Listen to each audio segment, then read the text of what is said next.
When I first started, I began totally on my own, and I was developing email lists, handling billing, and handling the pick side of it, and handling everything. Pain in the ass. Awful, just terrible. When I partnered with DubClub, and they were able to centralize everything, it changed my life, because instead of taking 24 hours in the day to do everything I do, DubClub takes that time from 24 to like 12. So DubClub offers truly irreplaceable things.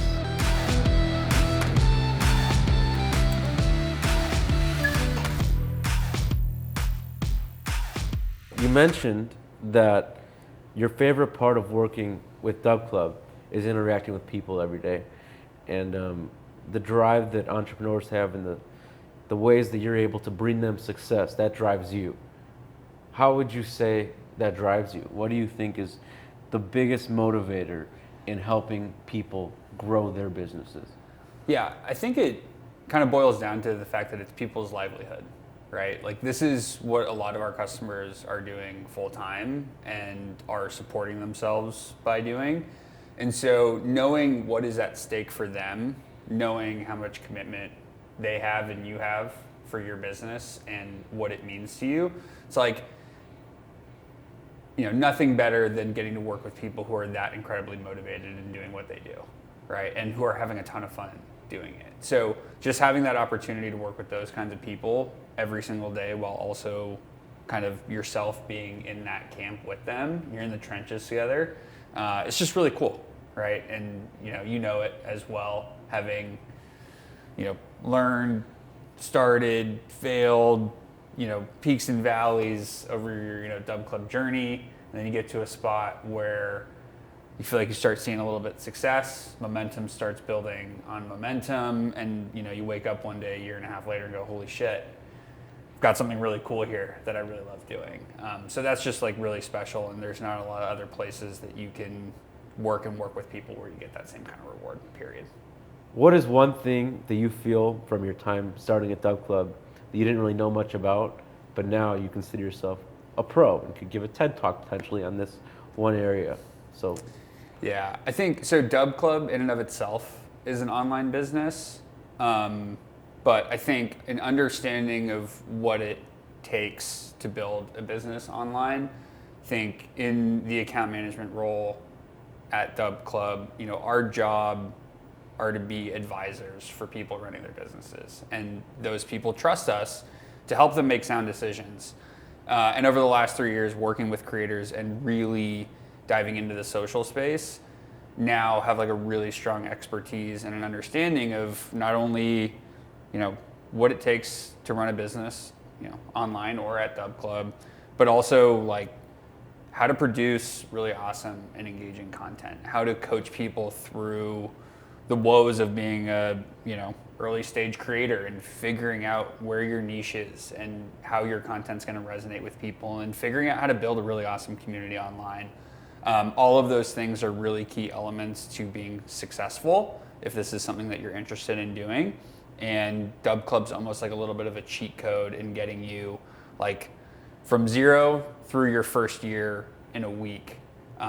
Because we have a team of really awesome people who have that expertise and can train you and coach you and work with you and can understand, the problems that you're gonna face and how to hurdle over them. But Cam, also tell me a little bit about, your story with DubClub over, the past, year and a half that we've at least been working together. What's it been like for you? Where do you feel like you're at now, and what do you see for Seeing Green Bets moving forward? So when I first started my business, I began totally on my own, and I was developing email lists, handling billing, and handling the pick side of it, and handling everything. Pain in the ass. Awful, just terrible. And when I partnered with DubClub, and they were able to centralize everything, it changed my life as an entrepreneur. Because instead of taking 24 hours in the day to do everything I do, DubClub takes that time from 24 to like 12. I can actually work a day, and DubClub can compensate for what I can't accomplish. So DubClub offers truly irreplaceable things. In terms of where I'm at now, I'm so much ahead of where I would have been if I wasn't with DubClub. But my goal from the beginning has always been to profit as many people as possible. 97, 98, 99% of sports bettors are not profitable. And so the more people that I can touch with my product, the better I'll be. And so every day I wake up and I work as hard as I possibly can to just reach more people in order to get more people to actually profit. So yeah, and you're talking through there with like getting time back. Where do you reinvest that into your business, right? Because the kind of, simple, business admin things that are kind of requirements to do, but are now abstracted away. Where have you found the highest ROI on the time that you've gotten back from partnering with a company? It's a great question. I think the reach. So a part of any successful business is, marketing to people, getting yourself and your business out there so people's eyes can be on it and potentially become a client of yours. And I think the biggest, my time now is more focused on actually getting these people to subscribe to me and actually get them to win with me. And so instead of spending 24 hours a day, part of it, like I said, being customer service and subscription and email lists, now I'm able to actually acquire more customers because I have more time to reach those potential clients. Awesome. And how has your community in and of itself grown over the past year, right? And I mean that in terms of, what successes have you had and how has your community changed over the past year? The biggest thing for me is everyone knows that betting is an up and down thing, and you'll have very hot streaks and you'll get, cold, and the hope is that through all the hot and cold streaks, you'll be up a large amount of money at the end of the day, but there's always going to be hot and cold streaks involved in that process. And the biggest thing for me is having subscribers who've subscribed to me for over a year now. So even if we have a small cold streak, they know that at the end of the day, we're going to profit after the cold streak ends. And so having that subscriber base of people that support you and know what you're about and that have seen it long enough is the biggest thing, and it means the world to me to see that every single day. Yeah, I was the hot and the cold streaks, I always, at least like before working at DubClub or having like context on the betting space, always laughed at that because my betting experience was just a constant cold streak. That's all it was. There was no hot streaks. I couldn't find a hot streak to save my life. It just didn't, happen, didn't exist for me. So, it was nice because I joined DubClub first as a subscriber, right? When the company started, that was like my first exposure to the company. Wasn't working for the company, it was as a subscriber, and then going, oh, this is what winning feels like. Wow. And that was a nice change of pace from like literally anything that I've ever experienced. Because, it might have been like, hey, cool, we win, first bet on a NFL Sunday, and then afternoon and evening slate is just like ultimate pain. And that's now shifted to where, you're going to get those thorns and those bad beats, but, longer term, feeling like a much more stable and much more profitable bettor, in part because of, killer customers such as yourself. So, which is awesome. Thank you. So, John, what would you say to a capper who might be on a cold streak and they don't know what steps to take, whether to market more because they're on a cold streak? What do you think a plan of attack should be for, a capper, someone with DubClub that is potentially on a cold streak? Transparency and communication with your subscribers. Being a part of your community as much as your subscribers are a part of it can go such a long way in helping to retain members. Like I said, it's betting. Losing is a part of it just as much as winning is a part of it. The more that you can invest and embed yourself with the people who are paying for your advice and to be engaged with you as a creator, the better you will be able to weather those downturns.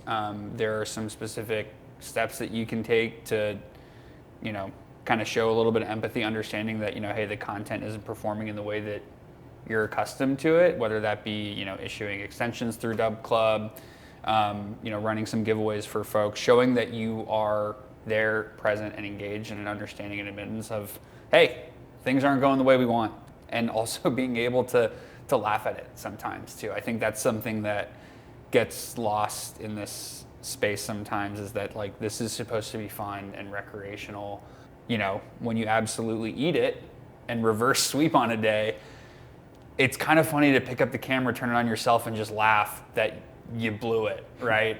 Because your community will be pointing and laughing at you, just like They do, and have every right to. And being able to kind of roll with those punches and optimizing for kind of retaining those members and embedding yourself in the community is just like so important. And it's just like it's fun, right? Like, why do we do it? It's fun. It's a good time. Even when you're losing money, like you have to be able to just laugh at it sometimes a little bit. And just to piggyback off what you said too, you might have a terrible week, but if you're transparent and you're honest and open with these people and empathetic of them and their situations, that they may have lost money in a week, they're paying you, they're way more likely to renew for another week. If you're more personable and you're honest and transparent with them, they're way more likely to renew than if you just kind of avoid it and try to ignore it. Yeah, and I think too, like as an educational opportunity, it's like if you talk to traders on Wall Street, they'll tell you that every losing position was a learning experience for them. I think it's kind of the same thing with sports betting. It's like if you're picking your games, picking your sides, reading the board and trying to pick out spots that are, of value, and it doesn't go your way. It can be really cool to get with your community and kind of analyze and go through, why things didn't turn out the way you did, right? Hey, we saw value at this point, bets didn't pan out. Why did that happen? And I think that can show just like a lot of validity to your subscribers on like how seriously you take this as a sports content creator.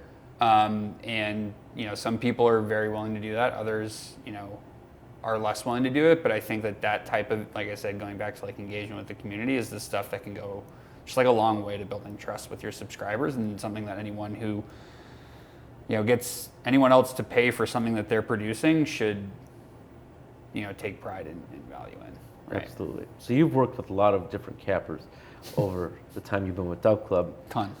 Yeah. What would you say is one thing that the most successful cappers have in common? It's a really great question. And it's an interesting one because different creators are great for different reasons.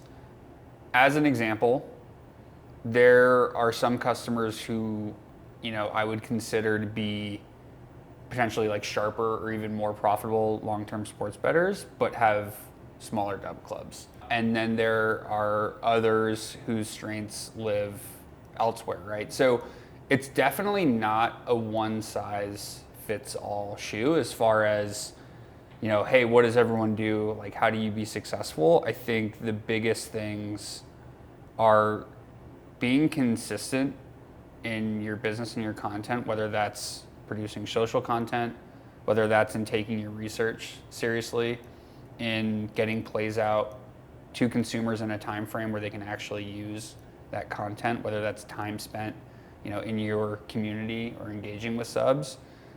Being there and showing up for them every day because they're paying to show up for you every day is super important. And then I think the other thing is like an understanding of knowing how to navigate the social space, right? To your point earlier of like, hey, I focus the majority of my time now on figuring out how to reach people. If people don't know about you, it's going to be really hard to sell to them, right? Right? If they have no context on who you are as a creator, nobody's going to buy from you. So figuring out, especially with the changes on, TikTok, recent algorithm changes on Twitter, working with a partner that knows what's happening in the social space and knows what's resonating, and you having just like line of sight into how to reach people. I don't want to say it's like a golden ticket, you do this, you're going to be successful, but it sure as shit helps. Best bet of 2025, worst beat of 2025. That's a great question. There's so many good ones. My favorite, and there's too many to name, but I give predominantly player points props, overs and unders, right? So my favorites are the ones where they need like 10 points in the fourth quarter to go over, and they'll get 10 points or 15 points in the fourth quarter and they'll go over. So absolute sweat. So everyone in the Discord is like, this sucks, he's going to miss, and then he goes off and everyone, shuts up. Yeah. And it's silent after because they all were wrong. And that's the most satisfying ones. The least satisfying ones, the worst beats, are the exact opposite. So the one that comes to mind, Jason Tatum on over 29.5 points. he had 27 going into halftime, and didn't get. He played the whole third, scored 2 points or whatever, and didn't play the fourth because of a blowout, and he missed. And that was. I mean, that night was like the worst night ever. Yeah, total gut punch. Yeah, it was like a 2-unit play, and it just, everyone was all deflated. Are you like I am, where you were pacing around your living room screaming at the television for that night, or how did you react to that beat? So I'm not like other cappers. I am always, I make sure for the most part I'm alone, because I had to process whatever happens, and I'm always just like laying down watching the games, and I take them to heart, like, because I know that people tail all of my plays, and so when we lose a play, like I feel it, and I tail them too. Yeah. But I care less about the money I lost than the money that my subscribers lost. I genuinely, every night, every play that loses, my heart hurts a little bit, even if it's just 1 unit or half a unit, I still feel badly about that. So I'm always alone so I can process the outcome by myself for a little bit, whether it's good or it's a bad outcome. Yeah, I was going to say, even like most recently, I had sucked. I had NFL Future. I had Baltimore Ravens at the start of the season to win the Super Bowl, and the Sunday night game against the Steelers. And I knew the chances weren't good the way that the Ravens were playing all season, but for them to miss the game-winning field goal to send them into the postseason with at least a shot, and then it went wide right. My wife comes in from our bedroom and basically just asks why I'm yelling, and I can't, she doesn't really know sports betting that much, so it's hard for me to articulate the pain that I'm experiencing, standing up with my arms up in front of the TV. So I can only imagine the sight that is for her when she comes out and sees that stuff. But I don't want to say it was my worst beat of the year, but I guess secondly, worst beat of the year so far, for sure. But I'm pretty sure, I don't want to jinx it, knock on wood, I've pretty much, I think, had my worst beat of 20.6 already. And we're only 6 days in. So that's good. Get it out of the way early. Yeah. So 3 days ago, we had Jamal Murray under 26.5 points, and he had 16 points with 6 minutes left in the game in a 25-point game, and he went over by 1 point. And I think that's probably, hopefully, going to be the worst one of the year. I sure hope so. Are you superstitious? I'm very superstitious. Will you ever comment on a wager that's live before it's closed? No. Ever. And any of my subscribers that do, I delete the comments. If they say, "Oh, this is a no sweat," I delete them. Get that juju out of here. Yeah. Oh my God. He's like, yeah, no, we're not jinxing it in here. Exactly. This is something I've been thinking about too in the last few days since Tyler Loop missed that kick, which I know pained you a little bit. How do you, because I know he has a girlfriend or a fiance or something, how do you think as, his fiance, you comfort him in those, because how do you help, like how is she? I think space is the first thing that you do, because anyone who plays competitive sports, let alone at the highest level as a professional, is the most dedicated and competitive in their craft. That's the only way that you get to that point. It's the same in business, it's the same in sports, it's the same in all that. And so to be, and I've never come close, unless you're going to count Little League baseball as even being closely related to that. Never experienced anything like it, so I can only imagine how that feels as a player to have the opportunity to perform and to fall short in that moment. Because you didn't only let your team down, but you let the city down. And I think as a professional, that's a very tough thing. Totally, and they know that too, which is another thing, right? That's I think some people always get kind of confused. Hey, why do people get so emotional about sports? Because there's a lot at stake. Whether it's for fun and for enjoyment, people care. Right, and that's why we have professional sports, and the players probably more than anyone else in the world know that and feel that in a way that we can't even begin to understand. So it's a total bummer, and again, heartbreak of a game. Shout out Steelers, good for them. Love Mike Tomlin, by the way, he's a dog. It's just the way the cookie crumbles. But I think for those guys, it's like get back into the office next day, get right back to work, and don't let it happen again next season. So shout out Tyler Loop, DubClub supports you.